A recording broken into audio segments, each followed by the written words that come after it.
Hey folks, Steve here with another World in Flames video. Today we will be hopefully getting through January, February 1940 in its entirety, but if we run into some snags it might be a longer video or I might need to split it into two. Hopefully that won't be the case, but we'll see.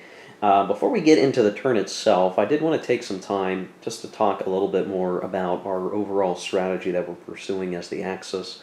And again, Axis is sort of controlling the initiative in the tempo of the game, so it's really their decision as to what's going on here.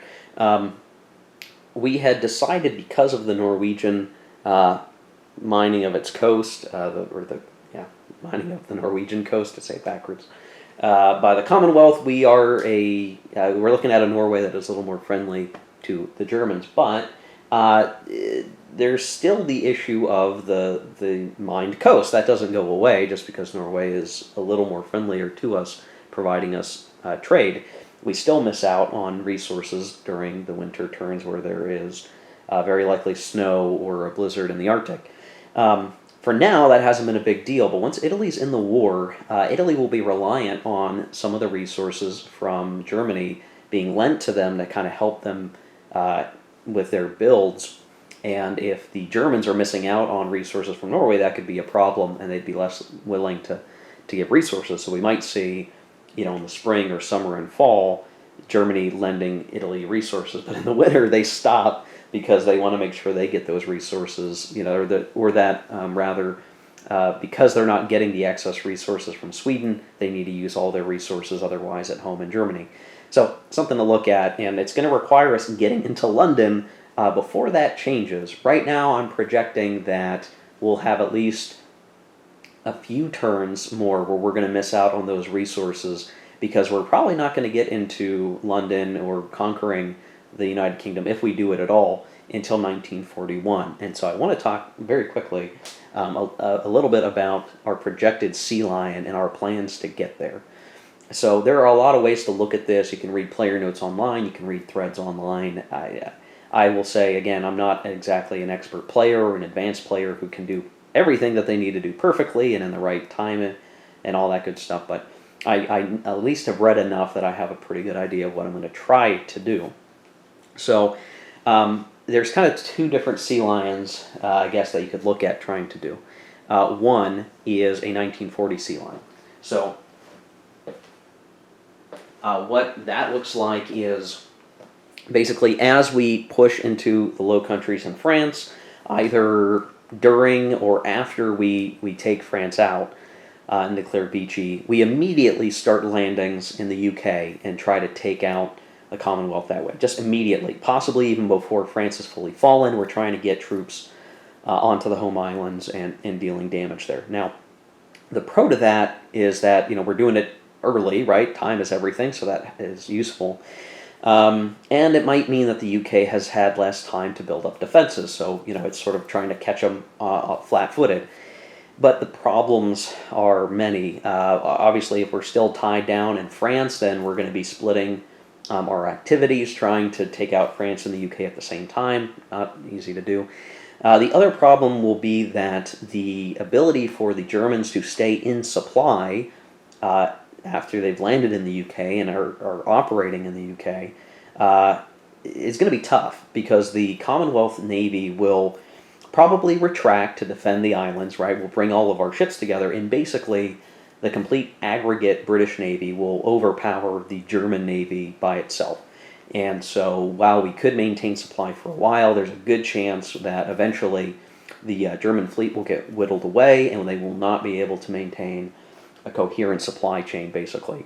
And then once those units are out of supply, then they can't attack, they can't do a whole lot, and we could have a bunch of units trapped. So 1940 Sea Lion, kind of a tough thing to go for. The difference between that and a 1941 Sea Lion, which is the other option, the one that we're very likely going to be pursuing, is we can overwhelm the Commonwealth Navy with the addition of the Italian Navy. So both the Italian Navy and the German Navy acting together can contest the Commonwealth much greater in better numbers, and can apply more pressure to knock out the convoys, getting resources to the UK, and we can really strangle it in a much better fashion with all of those naval units together from Italy getting out of the Med. Now, that requires that the Italian Navy can get out of the Med. There is a restriction. They cannot leave out to the Atlantic over here unless we control Gibraltar as the axis. So basically, control of Gibraltar controls the Med, right? That is an obvious thing to look at. Subs can get through here fine, but surface vessels cannot. So we can't get the Navy proper with all the service battleships and everything through Gibraltar unless we take it.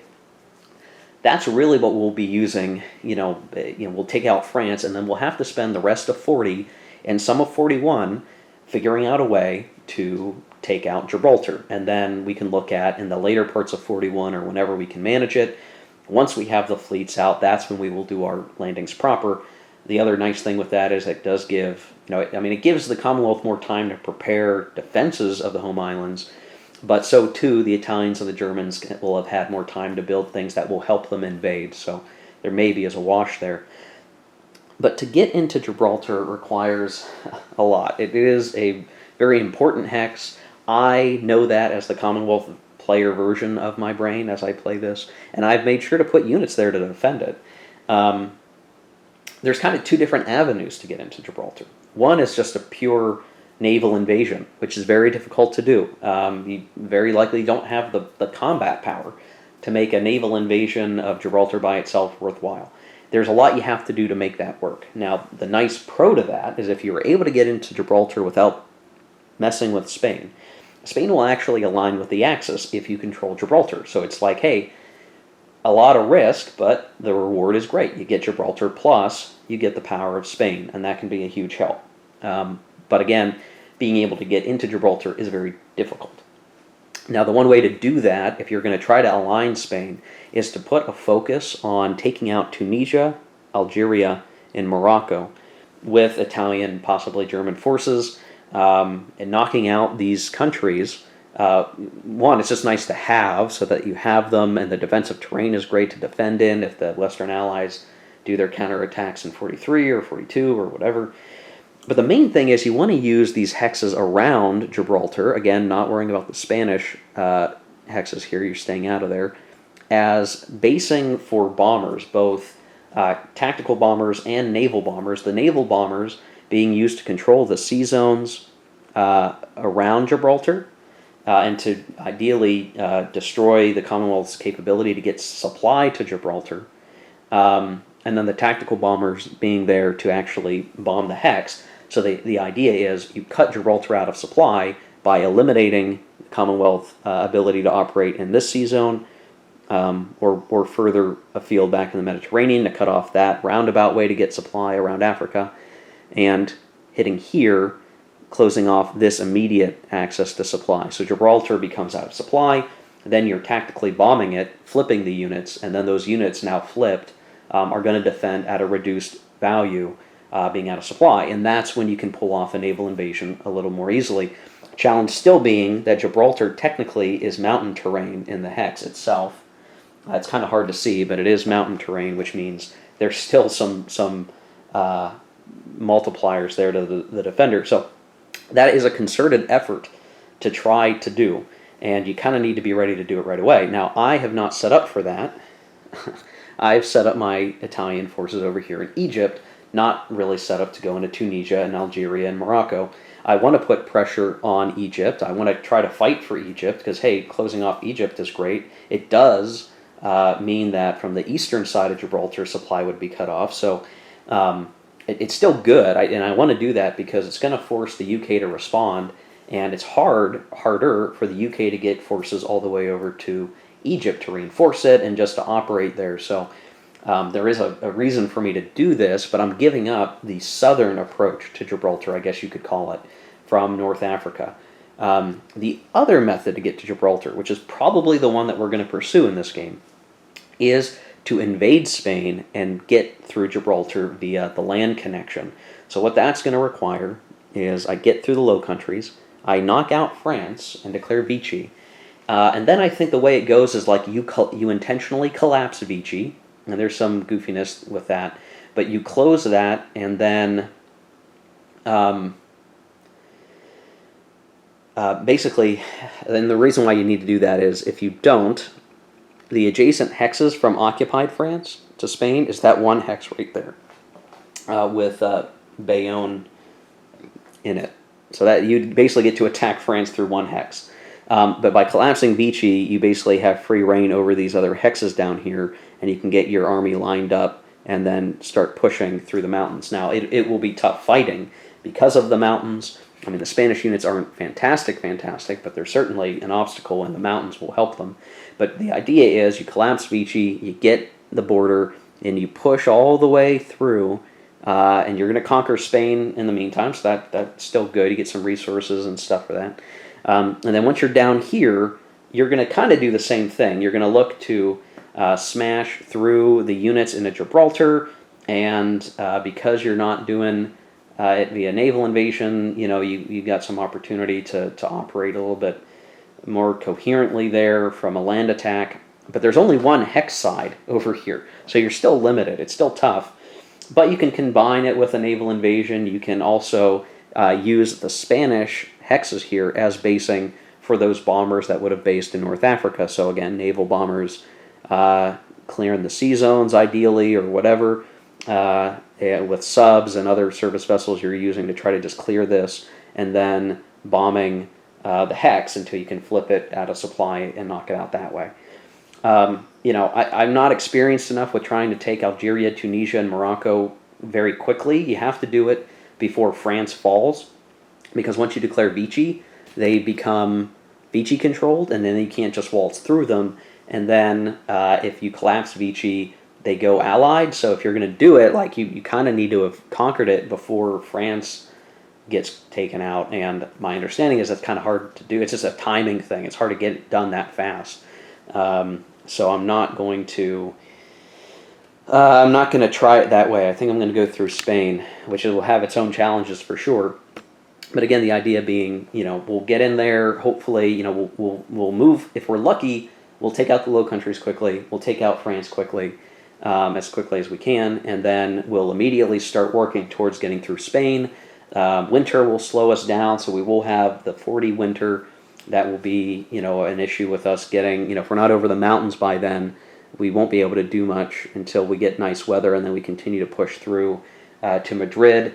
To conquer Spain, we'll need Bilbao, Barcelona, and Madrid, but assuming that we can get there, we will be in okay shape to conquer it. And then that would leave probably, the early 41, early half of 41, like us trying to get down here and knocking that loose. And if we're lucky enough that we can get the invasion of the UK actually started in 41, I would imagine it wouldn't be until 42 that we would succeed. And the other really important factor here is that the U.S. is probably going to come into the war possibly earlier than usual, and without the scenario restriction, or the scenario setup of it happening at the end of 41 with Pearl Harbor attack, they could come in early. And either way, we're going to essentially be dealing with the U.S. trying to get into the UK to save it. So, a lot of variables here, a lot of variables to consider. I'm trying to think it through, but, it could end up being a very poor showing. But, this is just a fun experimental game, an illustrative, demonstrative game for folks. And, if I end up screwing it up real bad and we call it early, whatever works here, guys. But it's fun so far, and we'll keep the fun going. So I think with that done, we can move into actually playing the game. But I wanted to talk through it because I think it bears analysis here and just showing what are we doing, why are we doing what we're doing. And if those folks out there who know better than me want to comment in the section down below in the comments and tell me what's what, I'm happy to hear it and have some of that discussion. So, yeah. All right, guys, let's get started. Okay, so January, February 1940, we have our turn marker here, and these are the units that are going to be coming in as reinforcements. And this will be pretty quick to see, right? The sub, which was face down, will go into the construction pool. I can't imagine that the Russians are going to be working on building that sub, but I guess it's an option. They do get the Zhukov HQ, an armor HQ. Good strong unit, good strong HQ. Zhukov, famous military leader. I did not build him. He was set on the reinforcement schedule to begin with, so we'll put him somewhere in the Soviet Union. Doesn't necessarily matter too much where for now, so I'll just throw him in Dnipropetrovsk, and that will work for the time being. We also get a garrison unit, and it's not going to move very fast, so might as well throw it in an important city that we'll try to hold for as long as possible. So we will put that guy in Kiev, I guess. And sort of from a strategic perspective, when it comes to the East Front, units in Russian cities that are surrounded are always in supply. So as long as we can get decent factors in there, they'll be able to hold out well when the time comes, if it comes. The Commonwealth get a battleship, the Anson. That's going to go into their construction pool. They get a transport, a fresh transport, which is good. We'll put that somewhere in the UK. We'll figure out exactly where soon enough. Plymouth, probably. And we also get a couple face-up ships. So these are going to be good escorts. So we'll throw them. We'll throw them in Belfast for now, and they'll go somewhere eventually. The French get their fighter. They get a fighter. It's an OK fighter, and we'll simply throw that up in. We'll put it in Lille for now, just so that it's in a city. And then the Germans get an infantry, and they're very good Stuka with a 5 bombing factor. And we will probably... we'll have the bomber come in a Stuttgart just so it's nearby the front, and we'll move them around a little bit in the time before the offensives begin. And the infantry we'll just have pop into Hanover for now. Actually, I will have it pop into Breslau, and we'll send that unit east into the garrison of Poland and to be on the eastern garrison. So there we go. Reinforcements are done. Easy peasy as usual. Now we'll get to the lending stage. Now, is there any lending that's going to take place other than the predefined ones? I think the answer to that is no. So we'll, I'm trying to think if there's anything else that really needs to change, but I don't think that to be the case. So we'll roll for initiative. And, oof, I rolled a 9 for the Allies, and a 6, which plus 2 is 8 for the Axis. Does that now, what the Axis could do is they could request a reroll, so they could, ask that the dice be rolled again, but they lose one of their bonuses. So over here on the initiative track, this would slide down to a 1, and they'd only get a +1 of the die roll. But this isn't a very critical turn. It is still winter, essentially, in the beginning of 1940. So we'll let the Allies decide if they want to go first, and we'll figure that out. I forgot something. During the reinforcement stage, the very first thing on the turn, we do our reinforcements, but there's one thing, a very important thing, that I forgot to do. And so I will do this for all the powers off camera, but I'll do it with Germany on camera so you guys can see. It is the beginning of 1940, which means we get to add the 1940 additions to our force pool.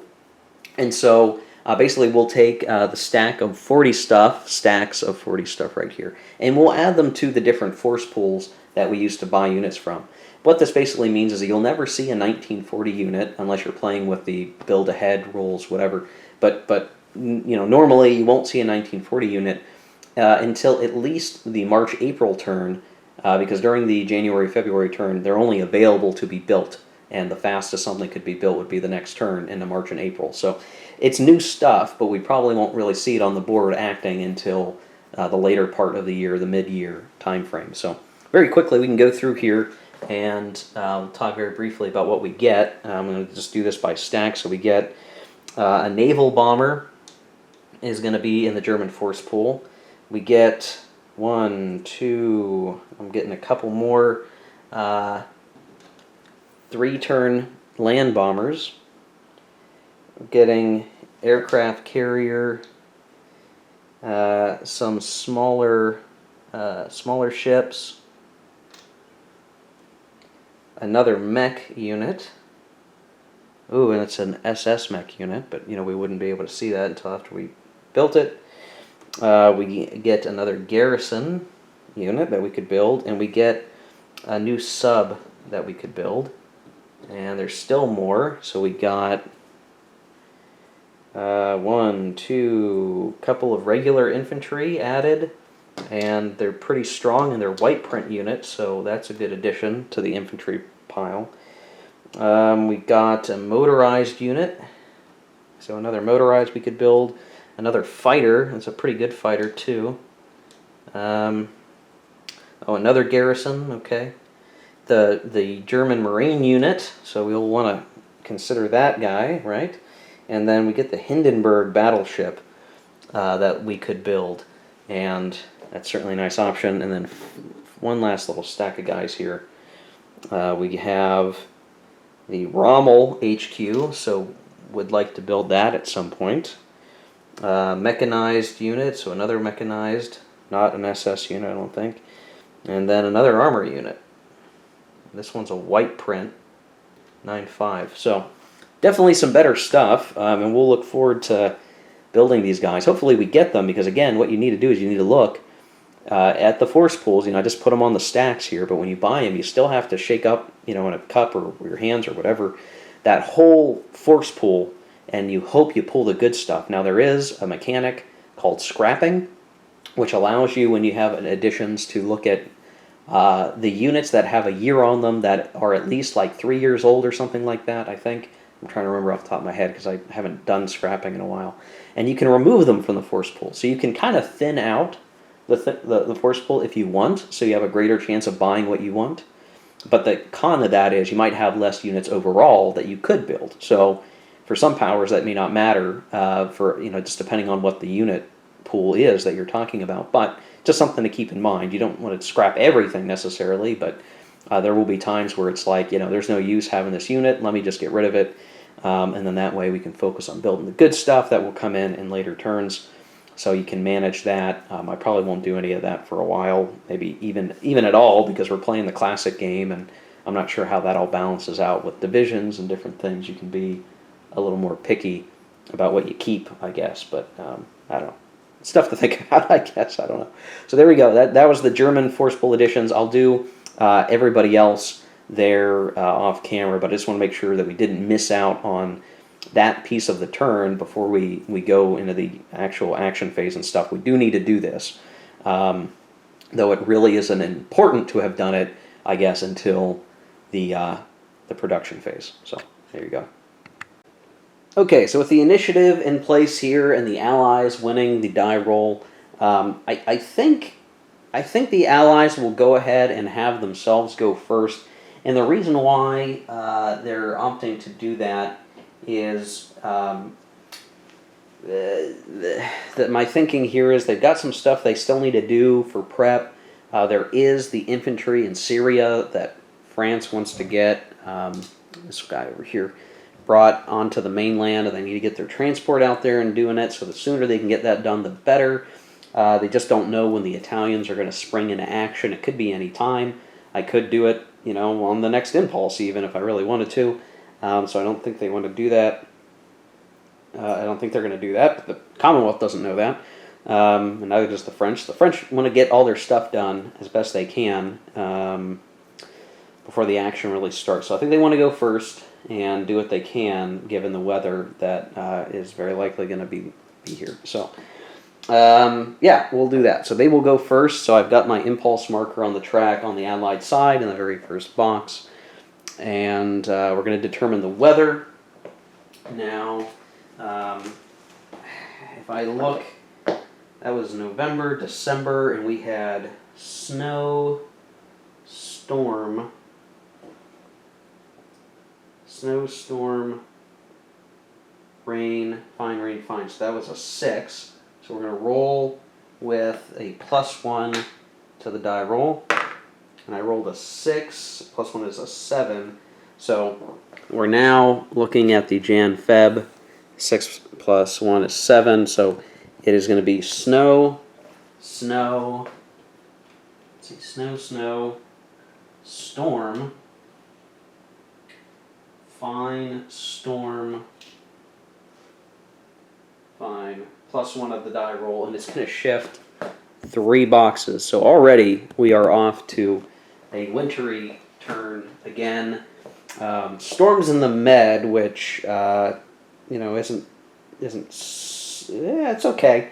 That kind of works out because it means that the Italians, even if they wanted to, couldn't do a whole lot. The storm's going to make it hard, so the French transport should be able to get its job done this turn pretty quickly without too much fuss, which is good.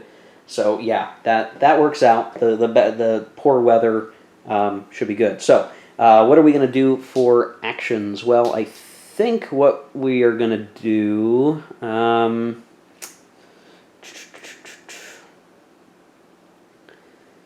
I think I've got to think here for a second, because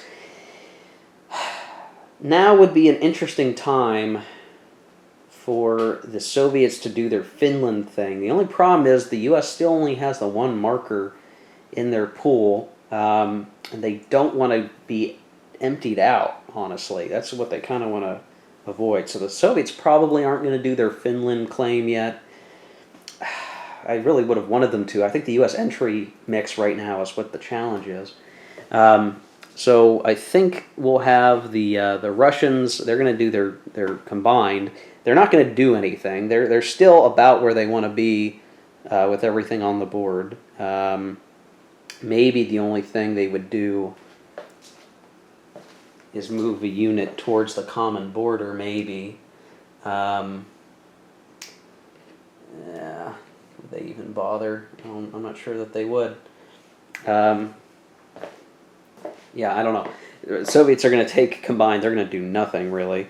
The French are going to do a combined, and the Commonwealth will take a naval. And basically what we're going to see happen, it's going to be very quick. There's not going to be much to it here. So I'll take myself off camera and I'll just do it, and we'll speak to it so we don't waste your precious time watching this video.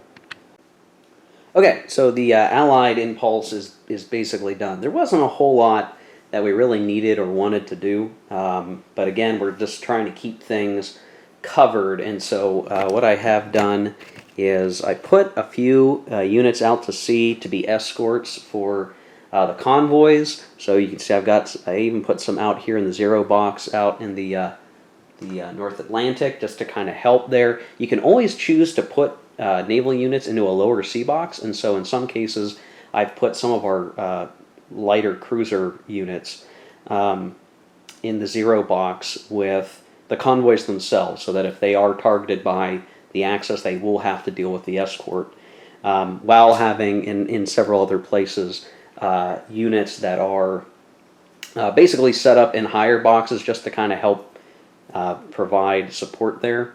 And in a couple of places I can see I probably should have sent somebody home, but it's okay. Like here, that's kind of exposed and not in high sea boxes, but I'm not too worried about it at the moment. I kept the Scapa Flow fleet up here for now because they don't need to go anywhere. Basically, if the Germans come out to play, then the Scapa Fleet Flow will act accordingly to face them. So they're fine in port for now, and there's really not a whole lot for the Germans to try to do. I don't even think they could get their naval bomber up there for a port strike. 1, 2, 3, 4, 5, 6, 7, 8, 9. Yeah, they can't quite make it. So they're not really in danger up there. So all is well there. In terms of actual movement and different things, I did end up sending a unit that was in the Home Isles to Gibraltar. So now we have a used transport that arrived from the UK. We have the existing transport that was just kind of hanging out. I decided not to move that transport yet because I'm not sure what I want to do with it. But I do now have a motorized infantry that's kind of wasted there, but we'll figure out what we want to do. I might move him to Egypt if we get another garrison unit that we can move down here. I just have to decide what I want to do. But it's a decently strong unit, so I don't mind it being there for now.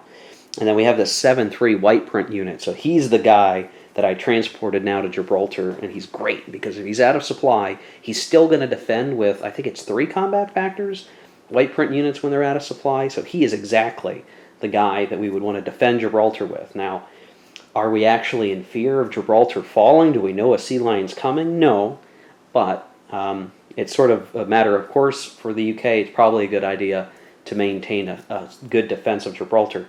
Now, I had another unit in the Hex before, so the transports are in Gibraltar. I just sort of have it adjacent for ease, but those units are there. I had a 4-1 garrison unit there before, but I've moved it. I had a transport there as well that has been moved. Where did it go? I put it into Malta, actually. So 4-1, here's the transport I used to get there. So now Malta is being garrisoned. So now, as of this impulse, we have a good defense of Gibraltar. We've put something in Malta to protect it. If the Axis took Malta, I mean, I don't know if it'd be the end of the world. It would allow them to project power into the Western and Eastern Mediterranean a little easier. So we don't want to just let it. We don't want to let it be a freebie, basically, to the Axis. So we're putting something there, and then we still have obviously guys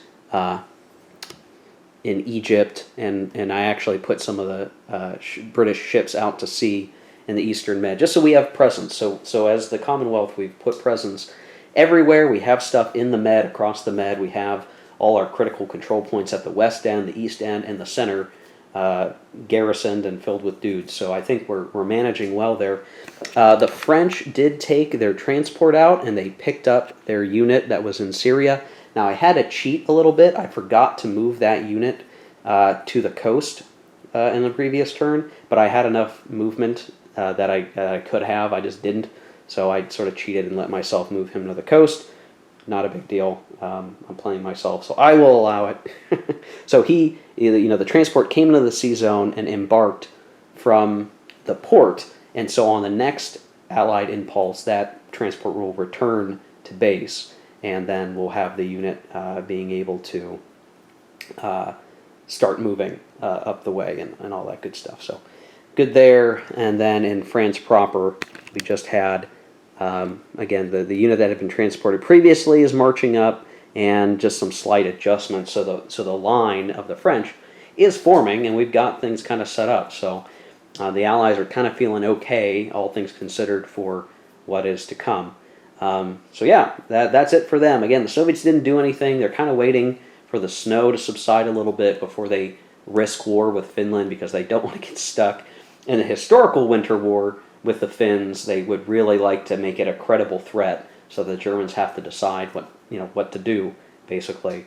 Because a good weather for the Russians and the ability to conquer Finland would definitely benefit the Soviets, and it kind of increases the possibility that the Germans just let the Russians have a couple hexes in Finland, which is better than Finland being totally conquered by the Soviets. So that's the consideration there. It's kind of hard to explain. Anyway, we're going to move 1, 2, 3 boxes, and we're going to go to the Axis impulse. There's no way for the turn to end yet, but the current weather stays the same. And so the question now for the Axis is, does Italy join yet? And maybe we go and sink that French transport down here. That's always a consideration. I think the answer is no. But what else can the Italians be doing to be prepping for war? That's something to consider. And for the Germans, really, they have a lot of leeway here. They're going to get some of these garrisons guys kind of figured out a little bit better. And then the real question over here is going to be, where do we want our units to be set up for when the war actually breaks out in the West properly, the Sitzkrieg ends? We want to make sure we have the right hexes, the attacking hexes with good combat factors, with mech and armor. I'm going to have to double check my placement, and we've got plenty of movement even with the snow weather, because the snow doesn't hurt our terrain movement that much. We've got plenty of leeway to kind of shift some stuff around and get it exactly how we think we want it to go. So I'll take care of that off camera. I'm not sure I'm going to move a whole lot of stuff, but it will take me a moment to figure out what I want to do. Okay, I think the Axis impulse is complete. We really did very minor stuff. So the Italian transport that was in North Africa and Bardia went home. That's just so it can be prepared to take more units back by sea, depending on how it wants to go. And in fact, I might even... Yeah, I think it's fine in Naples. I might have maybe wanted to put it in Genoa, but it's fine. The Axis did some really straightforward stuff. So again, just moving, cleaning up our garrison situation. They did a land action. We didn't want to go into the sea yet. And we did just move a few units around that didn't quite get perfectly where I wanted them to be from last turn. Just kind of rearranging things. I think what I've got is fine, because really you have a lot of latitude in moving through some of those hexes early on, because there's just not a whole lot there. And one thing I did do is I did get out the Belgian and Netherlands units, so you can kind of see like what could potentially go on the board. Some of these things are naval units that will go on. There's very few actual land units.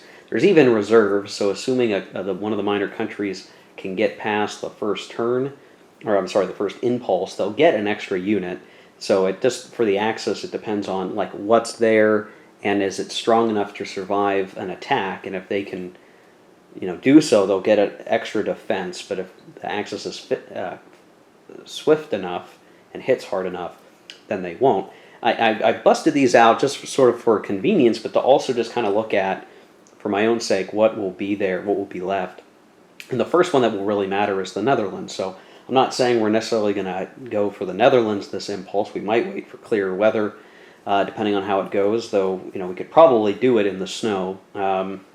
Basically, the Netherlands would get 1 4-3 unit. I would probably, I guess, put that in Amsterdam, where it has the defense of a factory and, of course, is defending the capital. There's really no reason to put it in one of the further ahead hexes, because basically the rest of these units could simply bypass it and cut it off out of supply and get in behind it, just the way that the border is set up and what we have to throw at the Netherlands. So I don't really see any other point than to put its sole unit into Amsterdam to defend the capital and make it a fight for the city to clear it. The Axis will pick up a resource if they do invade. So really, all things considered, it would be a smooth invasion. It's just a matter of, do I want to do that now or do I want to wait? And I think with snow, there's still a chance that we could get better weather. If I look at the weather chart, well, I guess it doesn't get that much better. It doesn't get that much better. That's the problem, I guess. It doesn't get that much better this turn. So, I don't know. But we didn't do it this impulse. We would have had to declare already. But we maneuvered and we're set up. We're in the planning for case yellow, as it were. So, okay. We will shift the box 3, 1, 2, 3. And now it goes back to the Allies, who will roll weather. We have a +1 to the die roll still. We got an 8, +1 is a 9. So let's see, that makes it blizzard in the Arctic, snow in the North Temperate, snow even in the Mediterranean, as unlikely as that may seem to be. Fine storm rain. Most of those don't really matter, but we're now back to a case where we're still sliding. You can't see that. There we go. 3 boxes and a +2 to the die roll. So, yeah, it's not great. Now, it's still snow in the North Temperate, so the Axis still has the option here to try, if they really want to hit the Netherlands. But with snow, I mean, there's still issues with doing it that way, I guess.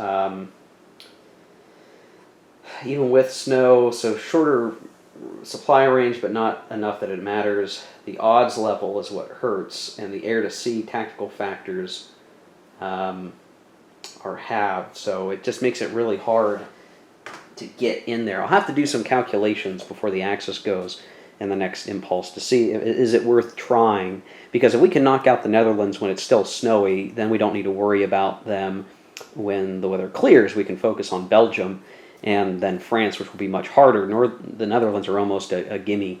We just want to knock them out quickly and get it done if we can. At least that's the way I see it. I don't know. There's different ways to look at it, I guess. Okay. So what do the Allies want to do this turn? Well, we'll make this really easy. The Soviets still don't want to do anything. There's nothing much that they can do. So I think they're fine for the moment. Probably the only scary thing is there's already a decent garrison on the Axis side, so they probably want to be thinking about putting units in that garrison, but maybe not yet. It doesn't really matter. They can't declare war yet. The French are definitely going to return their unit to Marseille, and then we do starting to get the infantry we took from Syria up north a little bit, so getting him moving. Even in the snow, he can start getting going. Again, this would be a combined action, and then let's see, do that. So we're starting to move, that's the French move. They're just getting all their guys set up. Again, forming their defensive line as best that they can. The Commonwealth doesn't have a whole lot to do. Probably, yeah, I don't even want to move these units in Egypt up to the border yet, because if I take them away from the important areas, and the Italians, end up trying to do some kind of naval invasion down here, we don't want to be caught surprised, so I don't see a reason to move them out of there yet. I think we're okay. So the Commonwealth really doesn't do anything. I'm trying to think if there's anything left for them to do. No, so they might even pass. Well, they don't. See, okay, it doesn't. Yeah, I guess it wouldn't matter. So the U.S. is going to pass the. See, how would we do this? I guess we would have the Soviets pass, the U.S. pass, and the Commonwealth pass. So the only faction that went was France. That would give us a -1 to the die roll. So if we roll a 1 or a 2, the turn will end. We'd rather not give the Axis any more chances to take action. But I rolled a 3, so it does go back to the Axis. So we're going to go 1, 2, 3. The Axis will end it on a 4 at the end of their impulse. So here's the question. It's going to be the end of the turn very likely. Or it's quite likely it could be the end of the turn already. Do the Axis try to take the Netherlands now? Do we just try to get it done? The turn will be over soon, and we'll head into March, April. We probably want to use March, April's good weather, if we get it, tackling Belgium. So it's now the time to go for a clean sweep of the Netherlands. I don't know. Something I need to think about. I'll be right back. Okay, so I think we are going to try to take the Netherlands. I think we're going to do it, guys. I've technically already moved units, but we'll do this in proper order. We're going to declare war.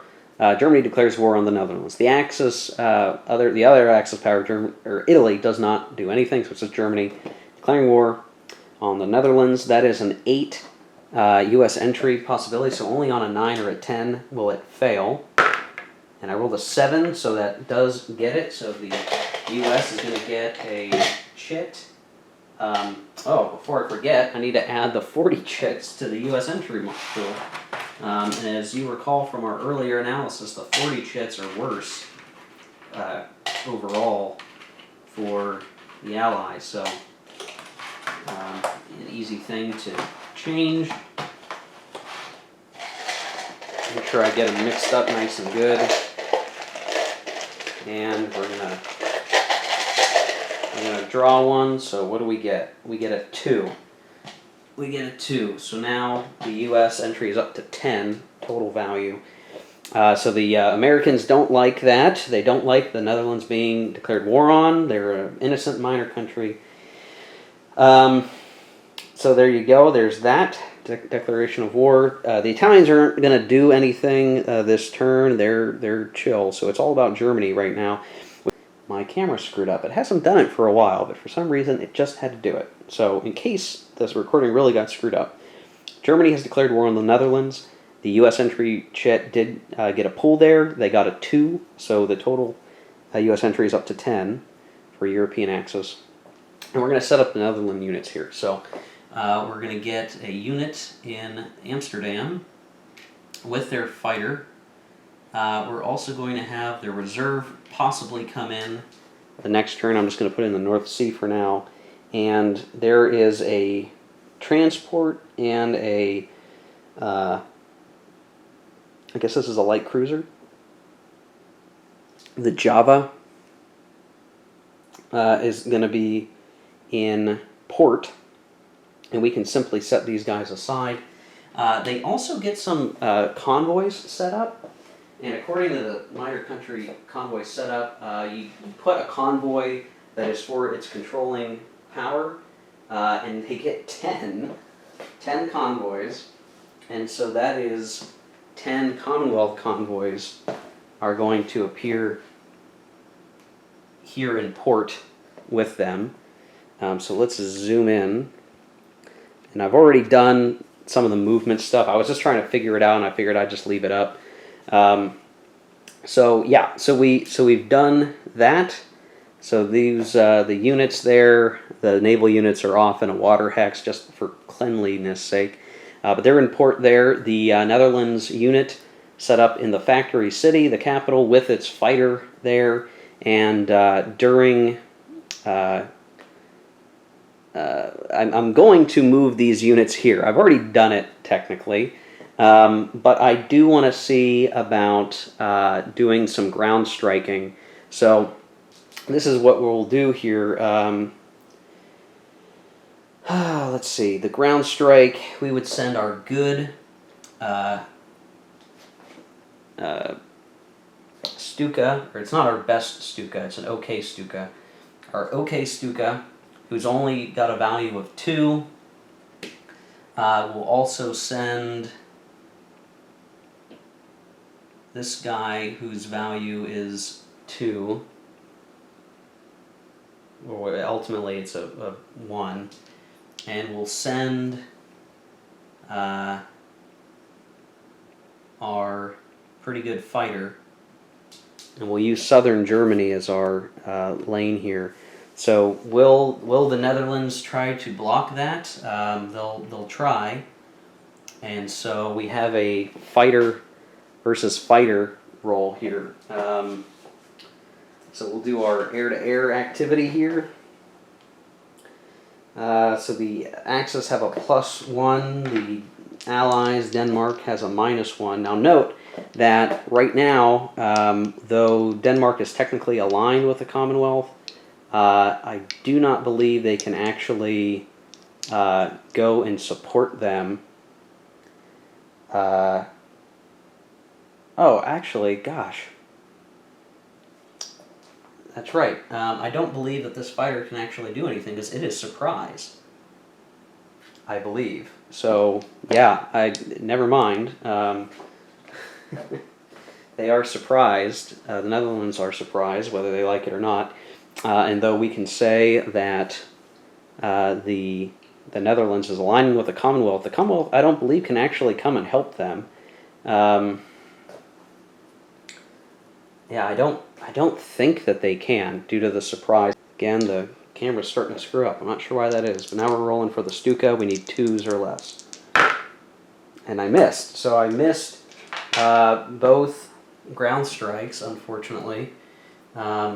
Which is a bummer. Which means that we're going to have to just do this the old-fashioned way. And we're going to do, I guess, the land. Yeah, we did the land movement, and we're going to do combat.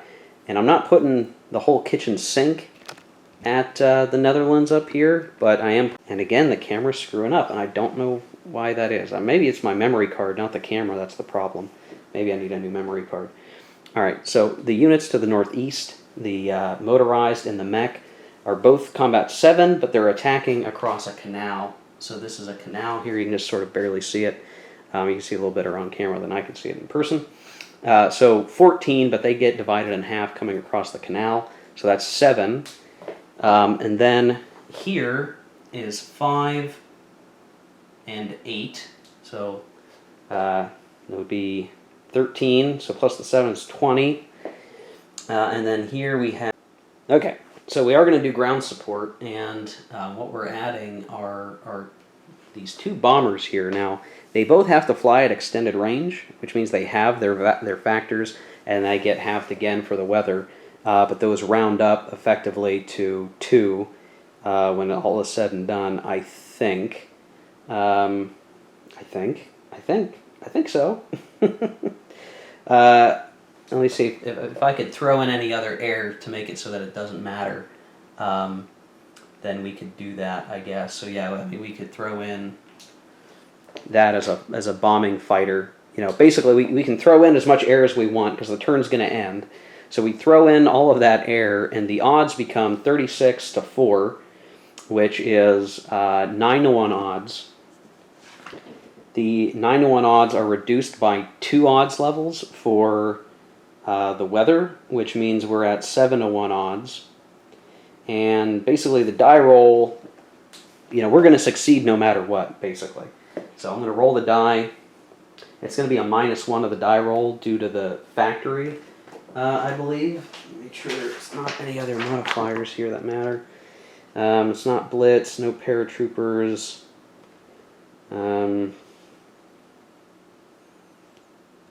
There's a city, so we can't blitz or anything. Yeah, -1 for the printed factory.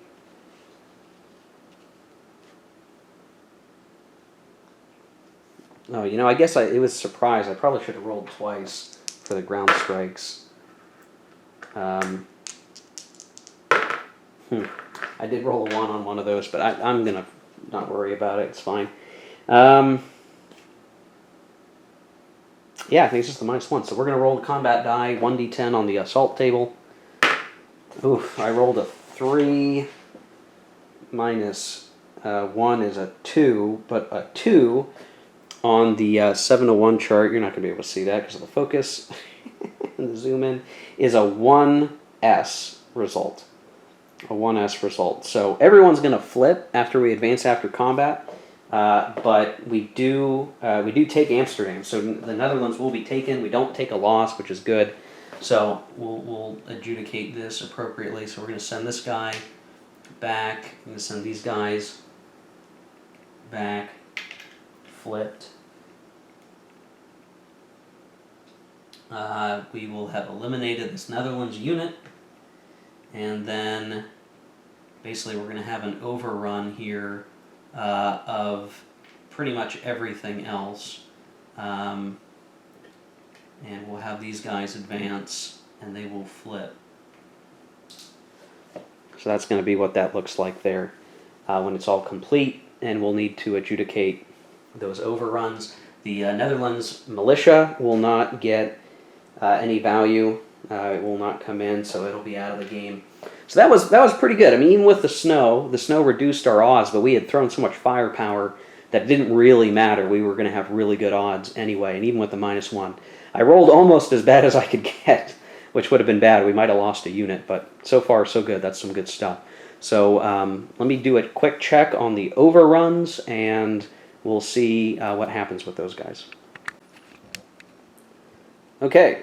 Well, I did the overruns, so the plane was destroyed, and for the ships, there's a possibility of the Germans capturing them, but pretty much all the rolls went mostly to the Allied side. The only difference was that so out of the for the cruiser, it managed to return to base. We sent it to Belfast up here. The transport I sent to Plymouth, and then we rolled, and it survived too and remained Allied, and then we rolled for convoys, and one of the convoys made it out, and so we put it, it's basically a Commonwealth convoy now, into Plymouth, which is nice because now the Commonwealth has even more backup convoys if they need to repair a pipeline, so that's good. And then, but one of the sets of convoys was destroyed. I rolled and it was destroyed. So there were basically 10 convoy points. You treat every 5 convoy when you're playing Classic as one ship. So we rolled twice for the convoys, one for each 5 in the set, and one of them was, basically was destroyed in port, we'll say. So yeah, there you go. The Netherlands are done. The Axis have control of the resource that they moved through to get over here, and so basically at this point, the Netherlands are done. That's all she really wrote, and there's nothing at this point the Commonwealth can do about it. So because of the surprise, they couldn't necessarily help out, I don't believe, and so that's it. Done. So there you go. We're going to roll to end the turn, and I don't think any of the Commonwealth planes were really in range. Maybe this guy would have been in range, but he wouldn't have made a difference, really. Okay, so I guess we're going to roll, so a 4 or less will end it. I guess the question is, would we have had, well, I guess, we'll just roll it. 4 or less ends the turn. I rolled a 3, that's the end of the turn.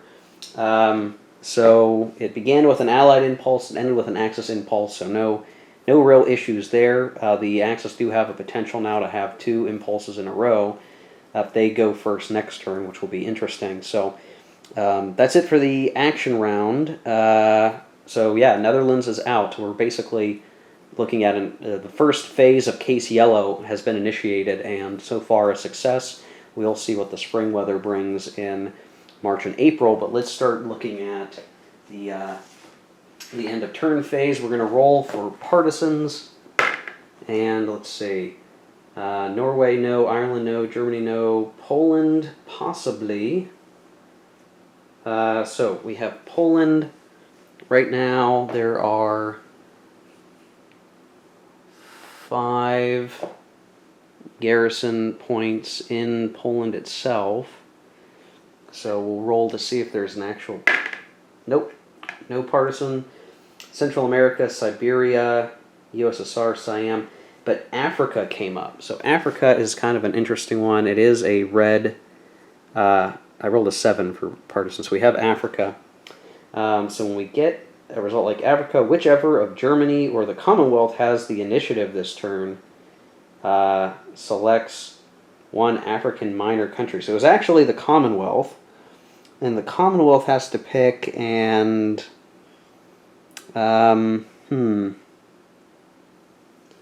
is there anybody even worth doing this for? We could pick a Portuguese one, and Portugal's not even in the game, so it wouldn't really matter, right? So we'd say, I guess we'd say Portugal.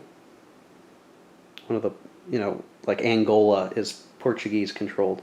Pick that one, right? And we roll a die, and we rolled, and it was high. Basically, if a minor country doesn't have a fist icon, there's a base value. I think it's like 5 or 3. But we rolled a 7, so I think there's no partisan there. So, oh well, the African thing might have been interesting. If Germany had initiative, they could have picked something like South Africa, even, I think. And cause some havoc down there, so that'd be interesting, but nope, no cigar. And we get U.S. entry, so let's see, we didn't get one last turn, but the U.S. will get one this turn. So we'll draw that for the U.S. The U.S. gets a 1, which is piddly. The Soviet Union will get one, they get a 3. So they're going to continue to place that on defense. Germans pick 2. And so they get a 3 and a 1, so they'll put the 1 on offense, and the 3 on defense and the 1 on offense. So the Axis, or the Soviet don't really know what's going on there as to how the Germans are prepping their U.S. entry. And then, let's see, what are the U.S. entry options we have now? Well, we have 12 points. Is there anything that we can do? Or is there anything we can do now with 12 U.S. entry? Yes, actually there is. So, yeah, let me double check what we have. We have 1, 2, 3, plus 3 is 6. 6 is double to 12. So we could occupy Greenland and Iceland. And we only choose this option if an Axis major power is declared war on Denmark. Oh, that didn't happen, so we can't pick that one. Resources to China wouldn't matter. We can't intern the French CV yet. U.S. East Coast escorts. After you choose this option, and while neutral, up to 5 U.S. CVs and service vessels in the 0 section of the East Coast area may take part in any combat round in which Allied convoys are included. Or we could do Selective Service Act until you choose this option, blah, blah, blah. Now we could start building 2 units or other units in general. So, something interesting with that.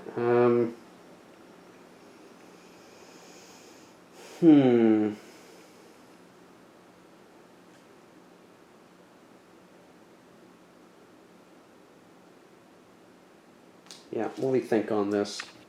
Okay, so yeah, I think the U.S. entry option is there is going to be one that's going to be picked, and we are picking U.S. East Coast escorts. So this is number 11. We have 12, which means we can select it. Now the reason why we're picking this instead of Selective Service Act is I still don't feel like the U.S. needs to be building a lot of infantry yet. We have time to work with for that. I think it's more important we get the U.S. East Coast going. And the reason I say that is that while this just allows us to protect convoys on the East Coast, and sure, that's worthwhile to protect, it's kind of hard for the Germans to get there. We need to have taken that so that we can take North Atlantic escorts later, which allows us to protect convoys closer to the UK in the North Atlantic, and that's where the Germans are potentially going to be trying to hit. So in order to protect that, we need to do this lesser useful option first. So we're going to go ahead and do that. And now we're going to see if we have to move a marker from its entry pool to the tension pool. So we're going to roll a die for that.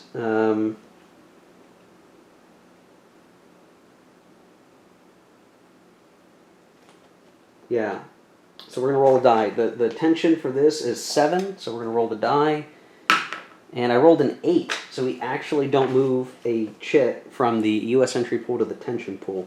So we would have normally, if I had rolled lower than that, we would have randomly taken one of those 3 markers and put it over into the tension pool. We will eventually want some tension, but for now, it's just not there. So, yeah, nothing too crazy. But now that we've taken that option, you know, the U.S., if it wants to, can send some ships out to the East Coast over here, just as a precaution. And it doesn't really cost them anything to do that since we're not playing with oil, and the U.S. has plenty of oil anyway. So U.S. entry is done and pretty straightforward. I'm going to do return to base off camera, so we'll be back in a second. With the return to base, I just want to point out, I've ended up, I had some units in the 0 box. They basically have to go back, return to base. So I've cycled some units back to port, and some of the other units that are in the higher C boxes are sliding down. Sort of the idea here is that there's always some units out there protecting convoys, even in between turns, so that, if the Axis goes first and they send the subs out, nothing is super duper exposed. There's at least something out there. So you can see even here, we end up with units in the 0 box. We'll cycle some of these units from other ports out here to be in the higher boxes, and just maintaining a continual protection of these convoys. That's the basic idea there. So return to base is complete, and we're going to do final reorg and production. And so again, like I did last video, I'm not going to do everything on screen. We'll take care of it off screen, and I'll come back here in just a minute with some of those builds and what we're doing, showing what we're building, talking to that very quickly, and then we'll close out the video. So we'll be right back. Very briefly, I just want to point out that it is 1940, which means that some of our major powers' production multipliers have actually increased. So if we look here at the production multiples chart, Germany and Italy stay the same. Japan's not in the game. The US is staying the same. But the Commonwealth and France each go up to 0.75, and the USSR goes to 0.5. So very importantly, that means that the Allies are getting a production bump now in 1940, and it's not insignificant when you realize that means that could be a whole other unit being built that wouldn't have been built before. And so I just very quickly did the production calculations. So this turn, the Commonwealth is actually going to get 16 build points, which is a good bit deal more than before. France is going to get 6, which is still not great, but it's better than 4. Germany is going to stay the same with 16 at the end, so they did pick up some new resources in the Netherlands, but their limiting factor right now are factories, so they're pretty much staying the same. Same thing with Italy, same thing with the US. And the USSR, very importantly, because they're now getting a 0.5, and they're still getting a few build points from Germany, actually get 13 build points, which is a lot more than they were getting before, quite a bit more, right? So this is good for the Allies. They're going to get a bump here, and they need to start looking at what is going to be helpful here across the next few turns, because we are going to be dealing with the case yellow and case red takedown of Belgium and France to come. We all know it's coming, so the forces on the board are going to have to be modified as best as possible to deal with that. So I'm going to take care of that. When I come back, I'll show what everyone's building, and we'll talk through that, and then we'll look to finish up. Okay, so I just put in this slice what everyone's building, and we'll spread it out to the right slices here as we go. So the Commonwealth has built quite a number of things. So let's talk through it. First thing is they're building a Spitfire 2. This is a fighter. It is a South African fighter, which means we're going to have to get it transported up to... you guys can't see because the focus is all goofy, but it is a South African fighter. It's a good fighter, but we're going to need to figure out a way to get it brought up to the UK where it's going to be needed. But basically the idea here is we wanted to build fighters to help with the Battle of Britain, so that'll come in 2 turns from now. Easy peasy. Next thing is we had a, you can't see that either, it's a bow fighter. MKIF. I'm not familiar with this model of plane, but it is a very quite a long range fighter, and is a 5 cost 3 build turn fighter. So it's sort of a more expensive fighter, but it's going to come in handy, I think. So that'll come in 3 turns. Then we have a Wellington land bomber. This is one that can do some strategic bombing. It has pretty good range, 14 extended range. This will be the beginning of the Allied strategic bombing force, and that will also be 3 turns from now. We also have a Hampden bomber plane, very similar, not quite as much range as the last unit that I just showed, but not bad either. Also 3 turns from now. So by July, August 40, the Commonwealth will have a much stronger bombing force. And then with the other production, I built a new HQ and an infantry unit, just because I think an additional HQ would be useful. We could put more forces into France if the initial invasion goes poorly for the Axis. We could get these guys in. Though it is going to take 3 turns to build, which would mean, July, August, we'd be running behind schedule. Well, we're probably going to run behind schedule in France anyway, because that's the way WiF is, but it wouldn't hurt. We could send these guys in as last-minute reinforcements and help delay it as much as possible, and the extra infantry doesn't hurt either. So there you go. So that is what the Commonwealth is building. France, having very limited production, is going to build 2 militia units that are cheap, and they will pop up in Bordeaux and Marseille, and they can help fill in the line as things get rough. I know you can't see that, the stupid focus, but and then the other thing they built was one of their better fighters. So this is a 6 air-to-air factor fighter. It will come in 2 turns, possibly just in time to help defend Paris, potentially, depending on how all this shakes out. So really, again, the French are focusing on fighters, that we want to try to shoot down German bombers, because that will help protect French units. It will also mean that the Germans have to spend production rebuilding their bomber force, which is obviously very important just about every campaign they're set up in. So that fighter comes in 2 turns. The militia come in 1 turn, so next turn. And really, the French are going to get a number of reinforcements you can see here. So really, I think we've got as strong a defense in France as we can hope to have at this point. We're bringing everybody home to defend the homeland. The Germans are likewise building up fighters. So we are building one of the Bf-109s, F2 model, I think that says. So it's got a 6 air-to-air factor. It's pretty good fighter. We're going to have that in 2 turns. So the hope is that these guys can be used to maintain air supremacy. We're also building the German Marine Corps, so we got that available in our 1940 builds. We want to just get that going right out of the gate and start building it so that we have the ability to use it either in Spain or whatever we decide to do. We want to get it on the board. And then we're building a regular infantry and a motorized infantry. The Poles weren't fantastic, but these guys were fine, and we'll get them in 2 and 3 turns each. So really, some of these are just builds expecting that we're going to lose some in the invasion of France. We want to fill those guys back up. We want to maintain air supremacy, and we want to continue to expand our offensive capability by having that amphibious invasion potential improved. So there you go. For that guy, the Italians are just building their paratroopers. That's all they can afford, but we want to get those guys so that we have that potential to drop paratroopers in the UK eventually, or Spain, or whatever. But that's 4 turns from now, so 1, 2, 3, 4. Not until September, October, so certainly not going to be of value in the early phases here, but again, it's going to matter more for Spain and the UK. The US is just getting going on building amphibious units, so this is going to be the first cycle for these amphib transports. So they're going to go face down 4 turns ahead. 1, 2, 3, 4. And it will take some time to finish them, but they'll prove valuable. And then finally, the Soviets are doing the very Soviet thing. They're building regular infantry,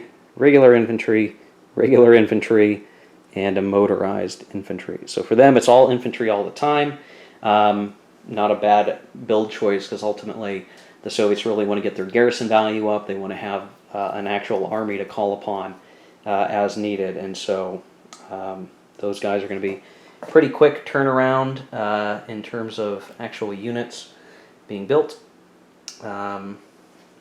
And yeah, there you go. So there's the production chart as of right now, and we'll continue to circle and circle around.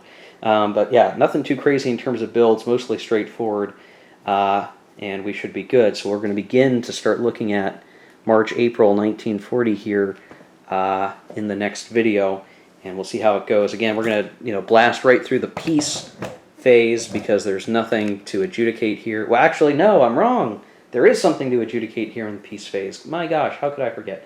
We conquered the Netherlands. Now, the thing about that is that the Netherlands are incompletely conquered, because technically, though I'm not sure how this scenario really wants to deal with it, the Netherlands controls a minor country out in the world.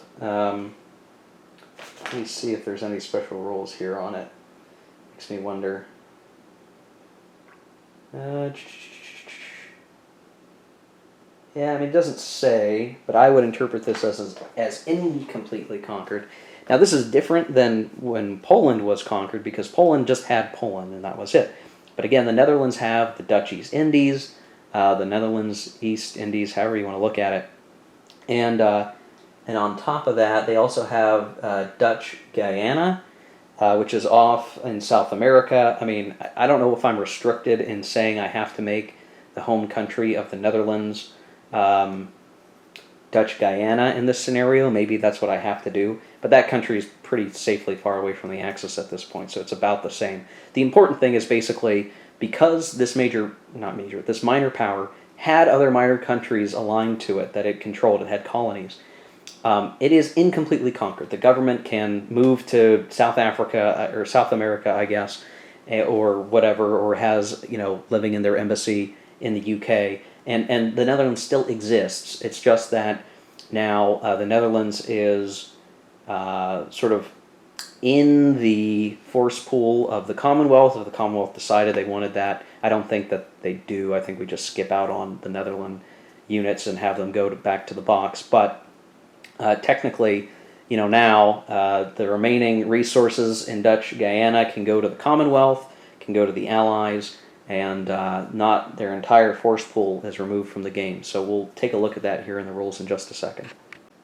Okay, so to talk to incomplete conquest just very quickly, so basically if there's at least that one aligned minor country, then you're incompletely conquered, which is the case for Dutch Guyana, even though we might say the Dutch East Indies don't exist because we're playing the Europe game. There is Dutch Guyana. Now, the Netherlands can decide to have Dutch Guyana be its home country, its new home country, or the UK. And I am going to say it's going to be the UK here, because if I had said Dutch Guyana, the units that had gone to port over here would be too far away and they would disappear. So basically there's a rule that once you have chosen your new home country, any units that are greater than a die rolls number of hexes away from that new home country are taken off the board. So if I said Dutch Guyana, they would disappear. I'm going to say the UK instead, and so those ships and UK ports are perfectly fine and dandy. And then the other thing is, now those Dutch ships are going to have to trace to the United Kingdom to be in supply. So that's the other important thing there that we need to keep in mind. Now, if there were any naval units on the production circle, we'd roll a die to see if they're maintained or destroyed, which right now there wasn't any for the Netherlands. And from now on, if a unit's original home country is conquered and not yet liberated, remove it from the game if it's destroyed while out of supply. If it's destroyed while in supply, you roll a die, and 5 or less, it's removed from the game. So basically, yeah, there are still technically Netherlands units on the board, but they're going to be removed pretty easily. Anyhow, let's see.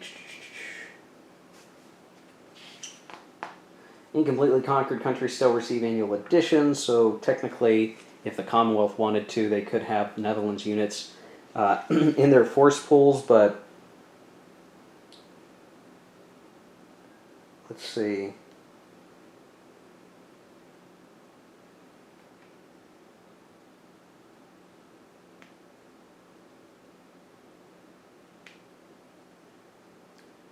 Yeah, I guess that's it.